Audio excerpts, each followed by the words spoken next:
کو استعمال نہیں کرتے، معاملات ہی کچھ اور ہو جاتے ہیں۔ میں نے تبدیل ہوتے ہوئے دیکھا ہے زیارتوں پر جا کر لوٹنے والوں کو، حج سے لوٹنے والوں کو، ہر اعتبار سے ہر معاملے میں ہمارے ہاں بہتری ہے۔ زکوٰۃ اور خمس اور ان تمام چیزوں کی ادائیگی بھی بہت بہتر ہے۔ دوسرے لوگوں سے ہماری تصویر بہت اچھی ہے، دوسرے لوگوں سے ہماری تصویر بہت اچھی ہے۔ عالم اسلام نے مسلمانوں کو بدنام کیا ہے، شیعوں نے عزت بچائی ہے۔ عجیب و غریب ماحول ہے۔ ابھی یہ جو راولپنڈی کے ایک بہت بے باک سے ایک سیاستدان ہے، اکثر نجی ٹی وی چینل پہ بڑی کھلی کھلی باتیں کرتے ہیں۔ پچھلے دنوں ایک ٹی وی چینل پہ بیٹھے تھے، حالات کی خرابی پہ اور بدامنی پر بات ہو رہی تھی، کہنے لگے کہ حالات خراب ہیں، جو صاحبان حیثیت لوگ ہیں انہیں چاہیے کہ وہ محافظ رکھیں، مگر اس بات کا خیال رکھیں کہ محافظ رکھیں تو شیعوں میں سے کسی کو رکھیے گا، اس لیے کہ نہ یہ بے وفا ہوتے ہیں نہ خودکش ہوتے ہیں۔ یہ نظر آ رہا ہے نا، آپ کا کردار، آپ کا انداز زندگی، آپ کا طریقہ کار۔ پچھلے دنوں کچھ سمندر پار ملک سے کچھ مہمان پاکستان کے سرکاری دورے پہ آئے ہوئے تھے، ان کی جو پروٹوکول کے اندر افسران تھے ہمارے سرکاری، ان میں سے ایک نے مجھے بیان کیا کہ ان کو ہم کراچی کی سیر کروا رہے تھے، تو 9، 12 اور 1 بجے کا ٹائم ہوا، تو وہ یہودی تھے کچھ، ان میں سے ایک نے کہا کہ جی ہمیں کسی مقدس جگہ لے چلو، ہمیں دعا کرنی ہے، ہماری دعا کا وقت ہو گیا ہے۔ تو ہم نے گاڑیاں روک لی ایک مسجد کے باہر، وہ اترے اور فوراً ہی آ کے بیٹھ گئے۔ پھر کہنے لگے کہیں اور لے کے چلو، پھر ہم نے ایک مسجد کے بعد باہر گاڑیاں روک لی، پھر وہ آ کے بیٹھ گئے۔ پھر ہم نے ان سے پوچھا بھائی آپ کو کہاں جانا ہے؟ کہنے لگے کہیں اور لے کے چلو۔ ہم نے کہا جی آپ کو کہاں جانا ہے؟ کہنے لگے وہ جھنڈے والی مسجد میں لے چلو، وہ مارتے نہیں ہیں کسی کو۔ یہ ایک تصویر پھیلی ہوئی ہے بھائی۔ میں خود شبر بھائی اترا لندن ایئرپورٹ پر ہیترو پر، تو اسی ابقبا کے ساتھ تھا جی، اور اکثر ہو رہا ہے پوری دنیا میں ایسے ہی پھر رہا ہوں، اور کوئی نہ ہر سفر میں کوئی نہ کوئی برابر میں آ کے کھڑا ہوتا ہے اور کہتا ہے آپ شیعہ مولوی آپ سے سوال کر لوں؟ تو میں پہلا جواب تو یہ دیتا ہوں میں یہ پہن کے اس لیے پھر رہا ہوں کہ آپ سوال کر لیں۔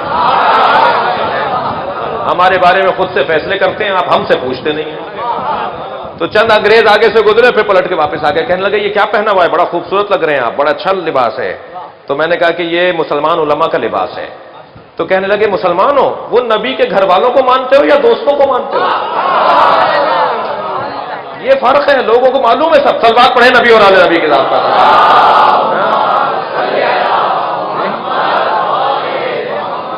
میں نے کہا نہیں، ہم گھر والوں کو مانتے ہیں، ترجیح ہمارے نزدیک گھر والوں کی ہے۔ کل بات آگے بڑھے گی، ایام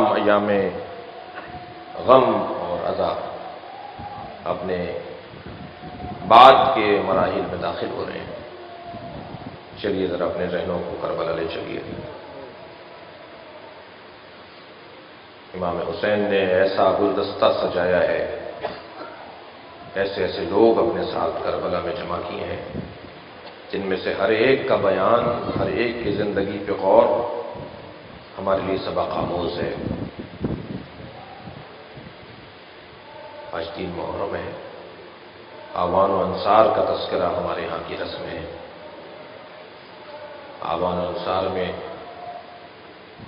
زہیرقین جیسا صحابی پیغمبر بھی ہیں، مولا علی کے چاہنے والے اور صحابی بھی ہیں، اور زہیرقین عثمانی العقیدہ ہیں، مگر امام حسین نے انہیں اس خیمے سے اس خیمے میں منتقل کر دیا۔ جب امام حسین اپنی نماز کی ادائیگی جماعت پڑھا رہے تھے کربلا کے میدان میں، تو عبداللہ ابن سعید اور زہیر ابن قین یہ دونوں امام کی نماز کی حفاظت میں کھڑے تھے۔ تیروں کا مہ برس رہا تھا اور یہ اپنے سینے پر، بازوؤں پر اپنی ڈھال سے تیروں کو روک رہے تھے۔ بہت سے تیر زہیر کے لگ چکے تھے، مگر زہیر میں ہمت اتنی زیادہ تھی کہ ابھی حسین کی نماز مکمل نہیں ہوئی ہے۔ بہت سے تیر سعید ابن عبداللہ کو لگ چکے تھے، مگر سعید نے اپنی ہمت نہیں چھوڑی۔ جیسے ہی امام حسین نے سلام کہا اور صفوں سے کربلا کے مجاہد اٹھنے لگے، تو زہیر سے پہلے سعید زمین پر گر گئے۔ جیسے ہی سعید زمین پر گرے، امام آگے بڑھے، امام نے سعید کا سر اپنے زانوں پر لے لیا، تو سعید نے اپنا سر ہٹا دیا۔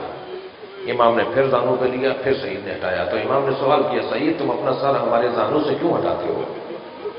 تو کہنے لگے مولا یہ شہزادوں کی جگہ ہے، یہ سکینہ کی جگہ ہے، یہ علی اصغر کی جگہ ہے، کہاں مجھ جیسا غلام اور کہاں زانو حسین۔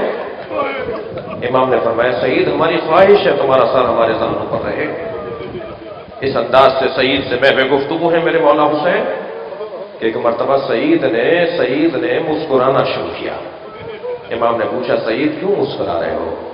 فرمایا میرے سرحانے رسول اللہ آ گئے ہیں، اجرکم اللہ، مجھے جنت کی بشارت دے رہے ہیں۔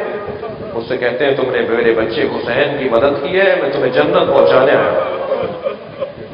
کچھ دیر کے بعد عزیزانو سعید پھر مسکرائے۔ امام نے اب پوچھا سعید اب کیوں مسکرائے ہو؟ کہا اے فرزند زہرا میرے سرحانے علی آ گئے ہیں اور مجھے جنت لے جانے کے لیے منتظر ہیں۔ پھر کچھ دیر کے بعد سعید نے رونا شروع کیا۔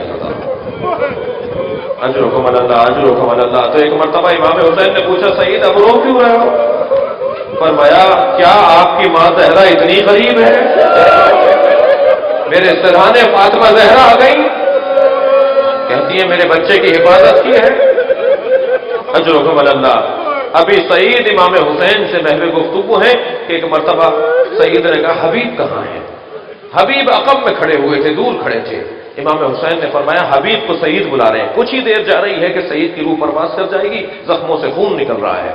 آواز دی حبیب تمہیں سعید بلا رہے ہیں۔ حبیب آئے، آ کر سعید کے قریب بیٹھ گئے، کہنے لگے حبیب اپنا کان میرے منہ کے قریب لاؤ۔ حبیب جھکے اور اپنا کان سعید کے منہ کے قریب لے گئے تو نحیف سی کانپتی ہوئی آواز میں کہا حسین کو چھوڑ کے نہیں جانا۔ یہ جذبہ ہے شہداء کربلا جو امام حسین کا ساتھ دینے کربلا میں آئے۔ اجرکم اللہ۔ خدا کسی غم میں نہ رلائے سوائے غم اہل بیت میں، ہمیں رونے اور رلانے والوں میں قرار دے۔ اسی میدان کربلا میں جو اصحاب امام حسین ہیں ان میں ایک صحابی ہیں عبداللہ ابن وہب کلبی۔ چند دن پہلے ہی تو شادی ہوئی ہے وہب کلبی کی، ابھی ان کی زوجہ کے ہاتھ کی مہندی بھی نہیں گئی۔ ان کی بیوہ ماں ہے، ان کی زوجہ ہے اور یہ خود ہے۔ قبیلہ ان کا مسیحی ہے اور اسلام قبول کیا ہے اور حسین کی عظمت کا اقرار کیا ہے۔ کربلا کے میدان میں بار بار آ کے کھڑے ہو جاتے ہیں، مولا مجھے شہادت کا موقع ملے گا، مولا مجھے قربانی کا موقع ملے گا، اور حسین یہ کہہ کے لوٹا دیتے ہیں تم بیوہ ماں کا سہارا ہو، تم اپنی زوجہ کے لیے حارس ہو۔ سعید چلے جاتے ہیں، پھر آ کے کھڑے ہو جاتے ہیں۔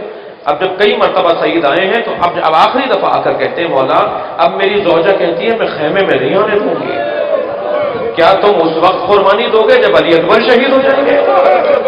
تھک کر نہیں روئیں گے عزادارو، چند جملے مسائل کے پڑھوں گا، کیا تم اس وقت قربانی دو گے جب عباس شہید ہو جائیں گے؟ امام کی آنکھوں میں آنسو آ گئے، اس فرط محبت میں، اس محبت کے انداز پر امام کی آنکھوں میں اشک شوق آ گئے۔ کیا دیکھا کہ پیچھے ماں بھی کھڑی ہے، زوجہ بھی کھڑی ہے۔ امام نے وہب کلبی کی مادر گرامی سے پوچھا آپ کیا چاہتی ہیں؟ فرمایا کہ میں اسے دودھ نہیں بخشوں گی اگر اس نے اپنی قربانی آپ پر نہیں پیش کی۔ زوجہ کو پکار کر امام نے کہا آپ کیا کہتی ہیں؟ کہنے لگی مولا میں 2 شرطوں کے ساتھ انہیں میدان میں بھیجنا چاہتی ہوں، میری 2 خواہشیں ہیں وہ پوری کر دیں اور یہ میدان چلے جائیں۔ پہلی خواہش میری یہ ہے کہ یہ میرے بغیر جنت میں قدم نہ رکھیں، یہ جنت میں جانے سے پہلے میرا انتظار کریں اور میرے ساتھ مجھے جنت میں لے کے جائیں اپنے ساتھ۔ امام نے آسمان کو دیکھ کر فرمایا اس کا وعدہ حسین کرتا ہے، تمہارا شوہر تمہارے بغیر جنت میں نہیں جائے گا۔ سنیں گے عزادارو، جب ظالم نے حضرت وہب کلبی کا سر کاٹنا چاہا تو یہ زوجہ آگے بڑھی اور اس نے خنجر پکڑ لیا، تو ایک اور ظالم نے زوجہ وہب کلبی کے سر پہ گرز مارا اور وہ اپنے شوہر کے برابر میں گرتے ہوئے بولی حسین نے وعدہ پورا کر دیا۔ کربلا میں شہید ہوئی ہے یہ خاتون، اجرکم اللہ، اجرکم اللہ۔ کربلا کے میدان میں یہ خاتون شہید ہوئی ہے۔ بس ایک منزل اور میں مجلس کو مکمل کر رہا ہوں۔ کہنے لگی دوسری خواہش میری یہ ہے کہ میرا شوہر آپ کے سامنے اقرار کرے کہ جب میرا شوہر مار دیا جائے تو میں زینب کبریٰ کے خیمے میں چلی جاؤں۔ امام نے پوچھا تم زینب کے خیمے میں کیوں جانا چاہتی ہو؟ کہ مولا میں نے سنا ہے جب مرد مار دیے جاتے ہیں تو عورتوں کو اسیر بنا لیا جاتا ہے، میں زینب کے خیمے میں چلی جاؤں گی، میرا پردہ بچ جائے گا، مجھے اسیری سے محفوظ کر دیا جائے گا۔ امام کی آنکھوں میں آنسو آ گئے۔ اے زوجہ وہب، اگر تم کربلا میں ہوتی تو دیکھتی کہ زینب کے سر سے چادر اترتی رہی، زینب کے ہاتھوں میں رسی باندھی جاتی رہی، کوئی نہ تھا کربلا میں جو یہ کہتا یہ نبی کی بیٹی ہے، یہ زہرا کی دختر ہے، یہ علی کی بیٹی ہے۔ الا لعنت اللہ علی قوم الظالمین فسيعلم الذین ظلموا أي منقلب ينقلبون۔ یا اللہ ان آوازوں پہ رحمت نازل رونے والوں کی توفیقات میں اضافہ فرما، اس عزا خانے کے محتممین کے رزق اور عزت میں اضافہ فرما، حاضرین کی توفیقات میں اضافہ فرما، ہمارے ملک کی سرحدوں کی حفاظت فرما، امام زمانہ کے ظہور میں تعجیل فرما، یا حسین یا حسین یا حسین۔